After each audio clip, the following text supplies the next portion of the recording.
Hello વિદ્યાર્થી મિત્રો, એમકે એજ્યુકેશન ના ઓનલાઈન પ્લેટફોર્મ પર આપ સૌનું હાર્દિક સ્વાગત છે. આગળના લેક્ચરમાં આપણે છે ઈ આંકડાશાસ્ત્ર વિશે છે ઈ પ્રાથમિક અથવા તો એનું જે ઇન્ટ્રોડક્શન છે, સૂત્રની માહિતી મેળવી. આજે આપણે જોઈએ મધ્યકના દાખલાની વાત કરીએ તો સૂત્ર બધાને તૈયાર હોય તો એની ઉપરથી છે એ શોધવાનું. સ્વાધ્યાય 14.1 દાખલા નંબર 1. આ એક જ દાખલો આખા સ્વાધ્યાય ની અંદર એવો છે, જો કે આગળના દાખલા કરી શકાય. ત્રણ માંથી કોઈ પણ રીત છે એ કોઈ પણ દાખલાની અંદર વાપરી શકાય, પરંતુ આ રીત બહુ ઓછા દાખલામાં વાપરશું આપણે. આ પહેલો દાખલો છે, જોઈએ સાદી રીતે ગણવાનો છે. આ સંખ્યા તમને જે માહિતી આપી હશે એને તમારે છે એ 4 ખાનાના કોષ્ટકમાં અથવા તો 5 ખાનાના કોષ્ટકમાં તમારે છે એ રૂપાંતરિત કરવી પડશે. આપણી પાસે અહીંયા 4 ખાના છે, જોઈએ. પહેલા આપણે લખશું વર્ગ, આવૃત્તિ, આવૃત્તિને આપણે કહેશું એફઆઈ. આવૃત્તિ પછી આવશે મધ્ય કિંમત, એને કહેશું એક્સઆઈ, અને અહીંયા આપણે લખશું એફઆઈ એક્સઆઈ. જોઈએ વર્ગ આપણને આપેલા છે 0 થી 2, 2 થી 4, 4 થી 6, 6 થી 8, 8 થી 10, 10 થી 12 અને 12 થી 14. 14 પછી છે નહીં. આવૃત્તિ આપણને જે કઈ આપી છે એ જ લખશું. 1, 2, 1, 5, 6, 2 અને 3. બધાનો જરાક છે એક સૂત્રની મદદથી આપણે, સૂત્ર શું હતું આપણી પાસે? x બાર બરાબર, તો કે x બાર બરાબર સિગ્મા fi xi છેદમાં સિગ્મા fi. સિગ્મા fi એટલે કુલ આવૃત્તિનો સરવાળો આપણે કોઈ પણ જગ્યાએ કરવો પડશે. અત્યારે કરી લઈએ. 1 ને 2 3, 3 ને 1 4, 4 ને 5 9, 9 ને 6 15, 15 ને 2 17 ને 3 20. કુલ આપણી પાસે કેટલા છે? 20 આવૃત્તિ છે. મધ્ય કિંમત, મધ્ય કિંમત શોધવી અઘરી નથી. બંને વર્ગની અધસીમા બિંદુ અને ઉર્ધ્વ સીમા બિંદુ બેયનો શું કરવાનો? સરવાળો. ખાલી અહીંયા સિમ્પલ શીખવાડું, તમને આવડી જશે. 0 + 2 આખાના ભાગ્યા 2. કોઈ પણ વર્ગની તમારે મધ્ય કિંમત મેળવવી હોય તો બેયનો અધસીમા બિંદુ અને ઉર્ધ્વ સીમા બિંદુનો શું કરવાનો?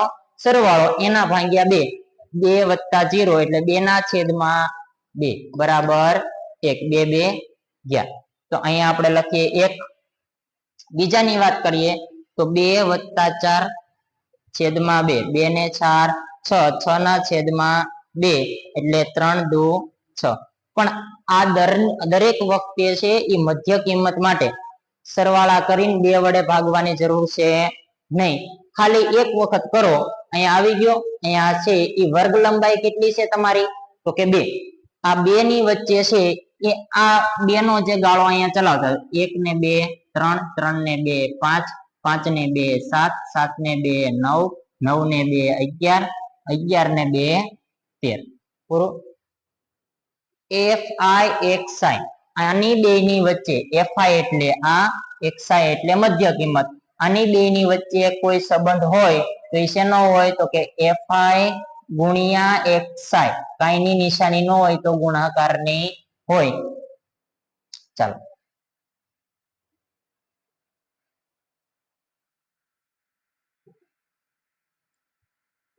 1 એકા 1, 2 તેરી 6, 5 એકા 5, 5 સત્તા 35, 6 નવા 54, 11 દુ 22 અને 13 તેરી 39. બધાનો સરવાળો છે એ આપણે અહીંયા કરીએ. 1 ને 6 7, 7 ને 5 12, 12 ને 5 17, 17 ને 4 21, 21 ને 2 23, 23 ને 10 33 એટલે 32 નો બગડો. વધી આવી 3. 3 ને 3 6, 6 ને 5 6 ને 5 11, 11 ને 2 13, 13 ને 3 16, 162. આ આપણને જે કાંઈ મળ્યું છે એને આપણે કહેશું સિગ્મા સિગ્મા એક જ મિનિટ સિગ્મા FI ચાલો બધી વસ્તુ આપણી પાસે સૂત્રની અંદર જે કાંઈ જોવે છે સિગ્મા FI અને સિગ્મા FI એ આપણી પાસે છે.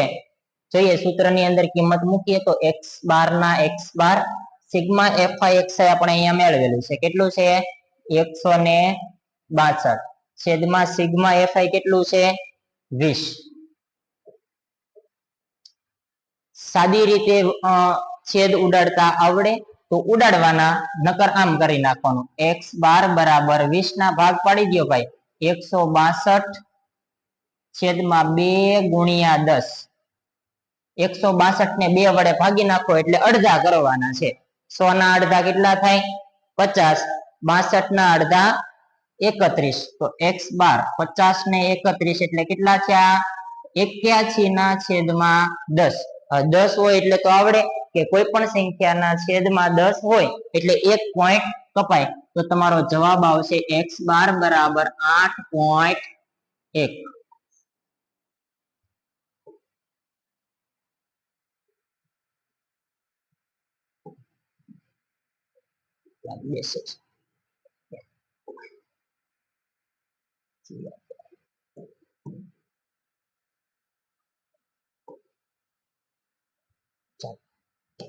આ આપણો જવાબ છે. આની અંદર કોઈને તકલીફ હશે નહીં. આગળનો દાખલો એક જોવા જઈએ આના કરતા અલગ છે. ખૂટતી આવૃત્તિના દાખલા પણ આપણે જોવાના છે. આગળનો દાખલો જોઈએ.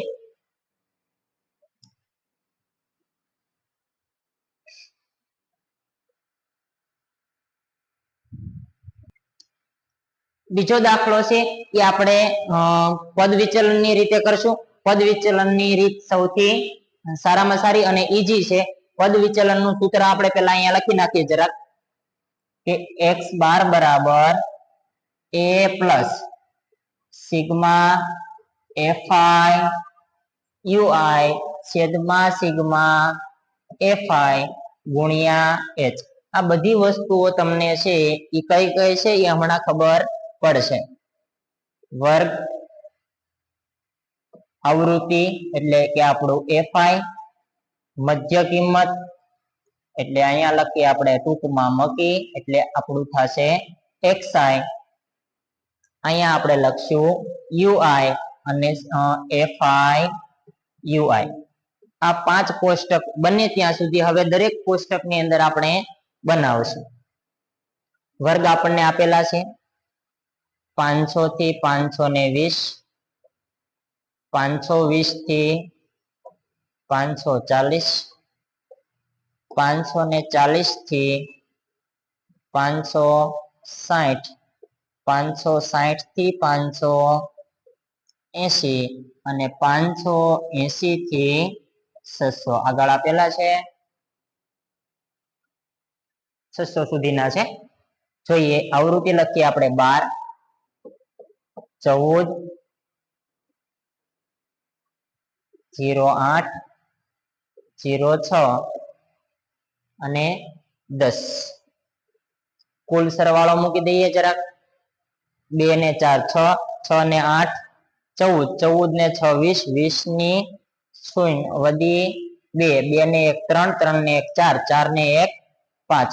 કુલ આવૃત્તિ કેટલી છે આપણે 50. મધ્ય કિંમત શોધવા જઈએ તો પહેલાનો એકનું આપણે કરીએ 500 વત્તા 520 છેદમાં 2. 500 ને 500 એટલે 1020 ભાગ્યા 2 એટલે આપણો જવાબ આવશે 510. અહીંયા મૂકી દીધા 510. હવે કેટલાનો ગેપ લેવાનો? વર્ગ લંબાઈ કેટલી છે તો કે વર્ગ લંબાઈ છે 20. 20 નો ગેપ મૂકીએ 530, 550, 570 અને 590. ચાલો યુઆઈ કઈ રીતે લખવાનો? તો કે યુઆઈ ને લખતા પહેલા આ મધ્ય કિંમતની અંદર આપણે ધારેલો મધ્યક એટલે કે એ લખવો પડશે. એ ધારેલો મધ્યક આમાંથી તમે કોઈ પણ ને આને ધારી શકો, આને ધારી શકો, મતલબમાં મધ્ય કિંમતમાંથી તમે કોઈ પણ સંખ્યાને ધારેલો મધ્યક એ કહી શકો. પરંતુ બને ત્યાં સુધી આપણે છે એ સરવાળા બાદબાકીને સરળ અથવા તો સાદુરૂપ સરળ બને એટલા માટે બંને બાજુથી જે વચ્ચે આવતા હોય એની પસંદગી કરશું. એટલે આપણે આને કહીશું એ, તો એ બરાબર મૂકી દેવાના 0 0. ઉપરની સંખ્યાને -1 -2, નીચે જાવ તો +1 અને +2.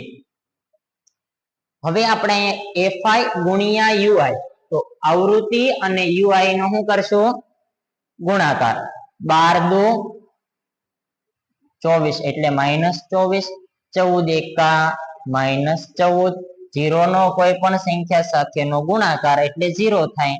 6 એકા 6 અને 10 દુ 20.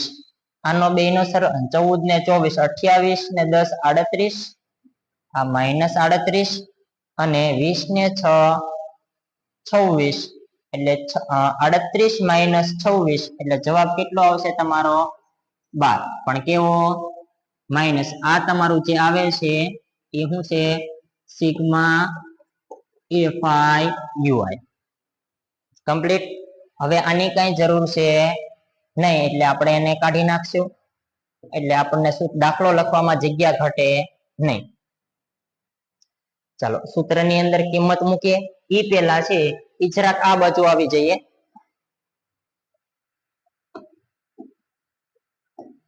અને આપણે જે કઈ સૂત્રની અંદર જરૂર છે એ વસ્તુને આપણે અલગથી લખી નાખીએ જેથી આપણે પાછી ગોતવા જવી પડે નહીં. જોઈએ આપણે પેલા જરૂર છે a ની, તો a બરાબર આપણી પાસે છે 550.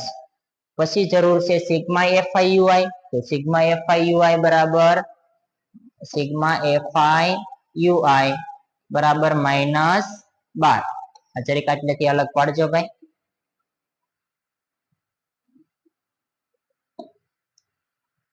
પછી જરૂર છે એની છે તો કે સિગ્મા fi કેટલું છે આપણી પાસે? સિગ્મા fi 50 અને h એટલે વર્ગ લંબાઈ. બે વચ્ચેનો જે ગાળો જેને કહીએ આપણે એ શું છે? વર્ગ લંબાઈ. તો એ h બરાબર કેટલા છે? 500 થી 520 એટલે 20. ચાલો સૂત્રની અંદર કિંમત મૂકીએ. x બાર બરાબર એ આપણી પાસે કેટલો છે? તો કે 550 વત્તા sigma fi ui. Sigma fi ui છે -12 છેદમાં સિગ્મા fi ઈ છે 50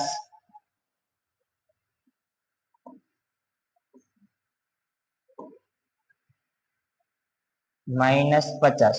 ચાલો ગુણ્યા h કેટલું છે? 20.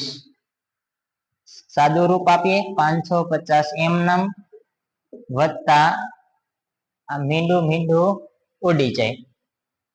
12 દુ -24 ભાગ્યા 5. ચાલો વત્તે ઓછે ઓછા 550 -24 ના છેદમાં 5. ભાગાકાર છે એ જરાક આપણે અહીંયા કરીએ. નાની એવી સંખ્યા છે 24 ભાગ્યા 5. 5 ચોકે 20 વધ્યા કેટલા? 4. ભાગ ન ચાલે એટલે મૂક્યો પોઈન્ટ થયા 40. 8 પંચા 40. આપણો જવાબ કમ્પ્લીટ કે જવાબ આવે છે 4.8. બધે ભાઈ x બાર અને બંને શક્ય હોય ત્યાં સુધી બરાબરની નીચે જ બરાબર લખવું. 550 જે આપણો ભાગાકાર છે એનો જવાબ આપણે મેળવેલો છે 4.8. બાદબાકી કરીએ તો 550 માંથી 4 જાય એટલે 46 ને 46 માંથી 0.8 બાદ કરો એટલે 545.2. 2 લખો તોય વાંધો નહીં અને 20 લખો તો પણ વાંધો નહીં, બંને જવાબ સાચા પડશે કારણ કે પોઈન્ટ પછીના 0 ની કોઈ વેલ્યુ હોતી નથી. હવે સાહેબ ઘણી વખત છે કે આ સાહેબ 4.8 કેવી રીતે આવ્યા અથવા તો બાદબાકી છે એ કેવી રીતે આવી, તો એ આપણે આ ભાગાકારને કાઢીને બાદબાકીને જરાક જોઈ લઈએ. કેટલા છે આપણી પાસે 550 માઇનસ 4.8. ચાલો અહીંયા પોઈન્ટ નો કઈ ન હોય તો પોઈન્ટ હોય, અહીંયા થયો 0. બાદબાકી કરીએ, દશકો લેવા જવો પડશે 5 5, અહીંયા મૂક્યા 9 અને અહીંયા મૂક્યા 10. 10 માંથી 8 જાય એટલે 2 પોઈન્ટ ની નીચે પોઈન્ટ, 9 માંથી 4 જાય એટલે વધ્યા 5, અહીંયા વધ્યા થા 4, 4 ના 4 એમનેમ અને 5 એટલે જવાબ આપણો આવશે 545.2. આગળના દાખલા છે અથવા તો જે સમ્સ બાકી છે તે આગળના લેક્ચરમાં જોઈશું. જય હિન્દ, જય ભારત.